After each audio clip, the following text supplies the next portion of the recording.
बिस्मिल्लाहिर्रहमानिर्रहीम। आज का हमारा टॉपिक है नर्स्ड इक्वेशन। नर्स्ड इक्वेशन एक इम्पॉर्टेंट इक्वेशन है जो कि एक सेल पोटेंशियल को उसकी स्टैंडर्ड वैल्यू के साथ रिलेट करती है और साथ ही जो स्पीशीज़ उस सेल के अंदर इन्वॉल्व हैं उनकी एक्टिविटीज़ के साथ। जैसे हमने ये पढ़ा हुआ है कि इलेक्ट्रोकेमिकल सीरीज़ में जो मुख्तलिफ़ इलेक्ट्रोड्स हैं उनके स्टैंडर्ड इलेक्ट्रोड पोटेंशियल्स दिए हुए हैं। उनसे जो वैल्यू हम सेल पोटेंशियल की वैल्यू फाइंड करेंगे वो वैल्यू स्टैंडर्ड सेल पोटेंशियल की वैल्यू होगी। लेकिन अगर कंडीशन स्टैंडर्ड ना हो, यानी स्टैंडर्ड कंडीशन हमने कहा था 25 डिग्री सेंटीग्रेड टेम्परेचर है और साथ ही कंसंट्रेशन जो है वो सब्सटेंसेस की वो 1 मोलर है, यानी एक इलेक्ट्रोड अपने आयंस के साथ इन कांटेक्ट है तो आयंस की कंसंट्रेशन 1 मोलर होगी। अगर ये कंडीशंस ना हो, कंसंट्रेशन कुछ और हो, टेम्परेचर कुछ और हो, उस वक्त जो सेल पोटेंशियल होगा वो क्या होगा वो हम इस इक्वेशन से फाइंड करेंगे। और ये इक्वेशन इस डिफरेंट कंडीशन पे जो सेल पोटेंशियल है उसको रिलेट करेगी स्टैंडर्ड सेल पोटेंशियल के साथ और activities of species which are involve in the voltaic cell.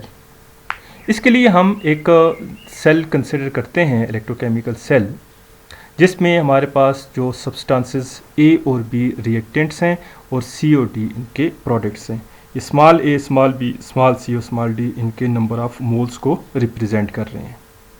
ये जो ए बी सी डी हैं ये ऐसे रिएजेंट्स हैं जिनकी कंसंट्रेशन चेंज की जा सकती है। मतलब ये कि ये या तो आयंस या मॉलिक्यूल्स की शक्ल में सॉल्यूशन के अंदर या गैसेस हैं, यानी प्योर लिक्विड या प्योर सॉलिड हो तो उसकी कंसंट्रेशन हम चेंज नहीं कर सकते, या तो ये सॉल्यूशन की शक्ल में मौजूद हैं, कोई कंपाउंड ऐसे हैं जो सॉल्यूशन के अंदर हैं, या गैस की शक्ल में मौजूद हैं। थर्मोडायनेमिक्स से हमें ये एक इक्वेशन भी पता है कि free energy change is equal to -NFE। n जो है वो number of electron exchange during the redox reaction, F Faraday constant है, E जो है वो सेल पोटेंशियल है। अगर ये cell potential standard cell potential होगा तो जो फ्री एनर्जी चेंज होगी वो स्टैंडर्ड फ्री एनर्जी चेंज आ जाएगी। तो हमारे पास एक और thermodynamic equation delta G is equal to delta G not plus 2.303 RT log of concentration product of concentration of products divided by product of concentration of reactants. तो ये, या अगर मोर प्रिसाइसली हम कहेंगे तो ये एक्टिविटी होगी, क्योंकि अगर सोल्यूशन डाइल्यूट होगा तो कंसंट्रेशन और एक्टिविटी बराबर है, अदरवाइज हमें एक्टिविटी को इस्तेमाल करना पड़ेगा। तो यहाँ पे सी और डी चूँकि प्रोडक्ट्स हैं तो इनकी हमने एक्टिविटी ली है, ये स्मॉल सी और डी इनके नंबर ऑफ मोल्स हैं।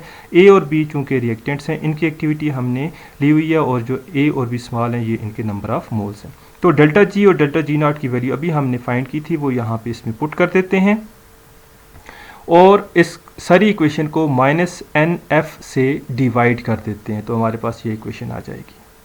अब ये equation electrode potential cell potential को स्टैंडर्ड सेल पोटेंशियल के साथ रिलेट कर रही है कि स्टैंडर्ड सेल पोटेंशियल हमें पता हो और हमने फाइंड करना है जी सेल पोटेंशियल 30 डिग्री सेंटीग्रेड, तो यहाँ पे टेम्परेचर में 30 डिग्री सेंटीग्रेड की वैल्यू पुट कर देंगे। अगर कंसंट्रेशन जो है वो स्टैंडर्ड है तो फिर तो यहाँ पे एक्टिविटी जो है वो 1 आ जाएगी, लेकिन अगर स्टैंडर्ड नहीं है तो जो भी कंसंट्रेशन या जो भी एक्टिविटी है वो यहाँ पे पुट करेंगे तो हमारे पास ये सेल पोटेंशियल आ जाएगा। तो ये इक्वेशन एक सेल पोटेंशियल को डिफरेंट कंडीशंस में स्टैंडर्ड सेल पोटेंशियल के साथ रिलेट कर रही है, साथ ही जो एक्टिविटीज़ हैं उस सेल के अंदर मुख्तलिफ सब्सटेंसेस की और टेम्परेचर जो है उसको यहाँ पे रिलेट कर रही हैं।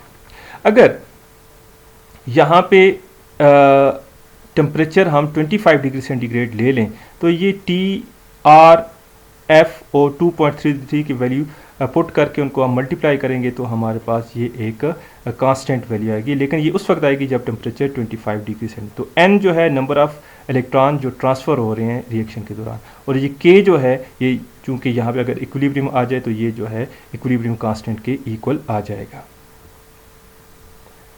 तो इक्वेशन 2 और 3 जो हैं ये जो हमने अभी पढ़ी ये नर्स्ट इक्वेशन को रिप्रेजेंट करती हैं, उसकी मुख्तलिफ फॉर्म्स हैं।